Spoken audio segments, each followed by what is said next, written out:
சென்னை மாநகர காவல்துறை என்னை கைது செய்வதற்கு இப்படியான ஒரு சிச்சுவேஷன்ல நான் உங்களை மீட் பண்ணுவேன்னு உண்மையாவே நினைக்கல. த்ரில்லிங்கா இருக்கு நெக்ஸ்ட் மினிட் என்ன நடக்க போகுது அப்படின்னு சொல்லிட்டு.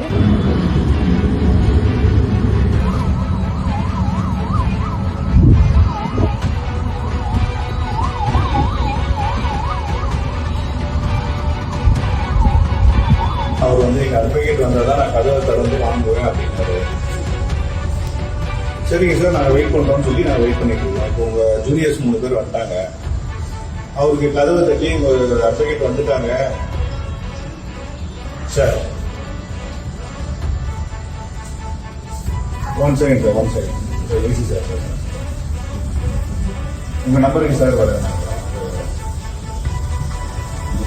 சரி சார். சார் வணக்கம் சார். சார் வணக்கம் சார். நான் மீன் ஏசி பேசுகிறேன். ஆமாம் சரி சார். சார் ஒன்றும் இல்லை, நான் சொல்லிடுறேன். இல்லை ஒன்றும் இல்லை சார், ஒன்றும் இல்லை. இன்வெஸ்டிகேஷன் ஆஃபீஸர் கேட்குறாங்க நோட்டீஸ் காலையில் 6 எடுத்துட்டாங்க. அதுக்கப்புறம் சார் அதுக்கு நேராக வந்தீங்கன்னா சார் நான் என்ன கேட்குறேன், ஒன்றும் இல்லை சார். எங்களுக்கு புலன்காரங்க இருந்தார், இருந்தாலும் வாங்க வந்துருக்கோம். அவங்கள்ட்ட கொஞ்சம் அட்வைஸ் பண்ணுங்க சார். 6:30 மணிலேருந்து வெயிட் பண்ணுறாங்க. ஏன்னா உங்களுக்கு தெரியும் சார், நான் என்ன சொல்கிறேன் சார், நோட்டீஸ் இன்வெஸ்டிகேஷனுக்காக நாங்கள் வரும்போது அதை எங்களோட பணியும் செய்ய விடாமல் இன்வெஸ்டிகேஷனுக்கும் தரம் கொடுக்கணும். நீங்கள் சரி சார். இப்போ வீட்டில் உள்ள ஆள் இல்லை, வீட்டில் அவர் இல்லைன்னா பரவாயில்ல. இப்போ பேர் கதவி திறக்காம அப்படின்னு ஜூனியர்ஸ் 3 பேர் அங்கே இருக்கிறாங்க சார். நேரம் வாங்க சார், நான் உள்ள அவங்க நல்லா புரிஞ்சுவாங்க. நீங்களே அடிவேட் சொல்லியிருக்கீங்க, நானும் ஏசின்னு சொல்லியிருக்கேன். ஒன்றுமே உங்கள் ஜூனியர்ஸ் இருக்காங்க, அவங்கள்ட்ட கூட பார்க்கட்டும். உங்கள் நோட்டீஸ் நாங்கள் காணிக்கிறோம், அவங்க பார்க்கட்டும். நீங்கள் ஃபோனில் பேசுவீங்க, ஆமாம் நாங்கள் காணிக்கிறோம், நீங்கள் வாங்க, அவங்களுக்கு அட்வைஸ் பண்ணுங்க சார். அதுதான் சார் கேட்குறேன். கோஆப்ரேட் பண்ணுங்க. நாங்கள் இப்போ நோட்டீஸ் அப்புறம் காணிக்கிறோம் சார். 10 பேர் நிற்கல சார், 10 பேர் இருக்கல. ஐஓ மட்டும் தான் இருக்கிறாங்க. ஐஓ இருக்கிறாரு, நான் 2 பேர் இருக்கிறேன். முன்னாடி இருக்கிறோம். உங்கள் அட்வொகேட் 3 பேர் இருக்காங்க. இல்லை நான் சொல்கிறேன் கேளுங்க சார், நான் சொல்கிறேன் கேளு சார். ஒரு நிமிஷம் சார், ஒரு நிமிஷம் சார். நான் சார் ஒரு நிமிஷம் சார். அந்த நோட்டீஸை உங்கள் ஜூனியர் அட்வொகேட்டை கூட பார்க்க சொல்லுங்கள், ஒன்றும் பிரச்சனை இல்லை. சரிங்களா சார்? கொஞ்சம் அட்வைஸ் பண்ணுங்க சார். தேங்க்யூ.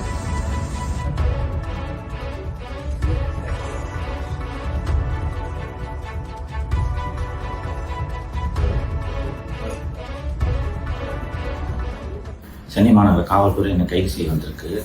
நான் இன்னும் கதவை திறக்கல, வழக்கறிஞர்கள் வரட்டும்னு சொல்லிட்டு வெயிட் பண்ணிட்டு இருக்கேன். உடனே தரங்க அப்படின்னு சொல்லிட்டு சொல்லியிருக்கிறாங்க.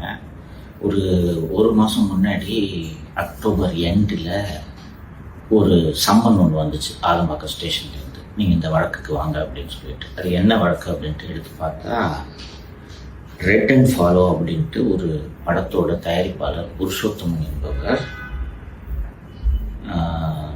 27/6/2025 அன்று என்னை 30/6/2025 அன்று என்னை அலுவலகத்துக்கு வந்து பார்த்து எனக்கு நீங்கள் என்னை பற்றி தப்பாக பேசிட்டீங்க அந்த வீடியோவில், அந்த வீடியோவை நீக்குங்க அப்படின்ட்டு சொன்னதாகவும், நான் மாலதி அலுவலகத்தில் இருந்தவங்க எல்லாரும் சேர்ந்து அவனை அடித்து இன்னும் 10 லட்ச ரூபா கொடுத்தா தான் வீடியோவை நீக்குவேன் அப்படின்னு சொன்னதாகவும், அவன் கையில் வச்சிருந்த ஒரு 2 லட்ச ரூபாயை பிடுங்கிக்கிட்டதாகவும் ஒரு எஃப்ஐஆர் அப்படின்னு அலிகேஷன் அப்படின்றது தெரிய வந்துச்சு. உடனே நான் அந்த சம்மனுக்கு பதில் சொல்லும் விதமாக, இது முழுக்க பொய் வழக்கு, இப்படி ஒரு சம்பவமே நடக்கலை, நீங்கள் சொல்கிற அந்த புருஷோத்தமன்றாலோ யாரோ வரவே இல்லை, இதை என்னோட விளக்கமாக ஏற்றுக்குங்கன்னு சொல்லிட்டு ஒரு பதில் கடிதம் நான் அனுப்பிச்சிட்டேன். நவம்பர் 1 அன்னைக்கு நான் அந்த ரிப்ளை அனுப்பிச்சிருக்கேன். அதுக்கப்புறம் இது வரைக்கும் எந்த விதமான ஆக்ஷனும் போலீஸ் சைட்லேருந்து இல்லை.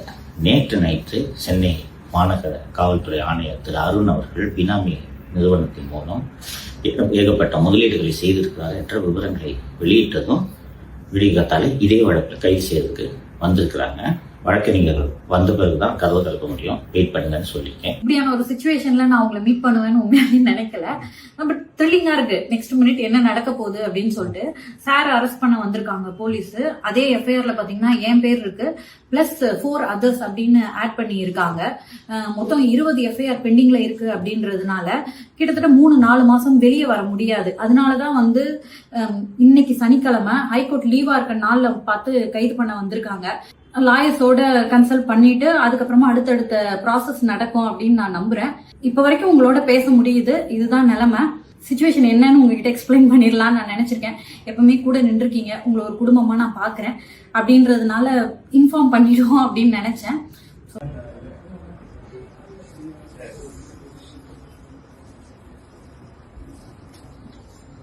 மேடம்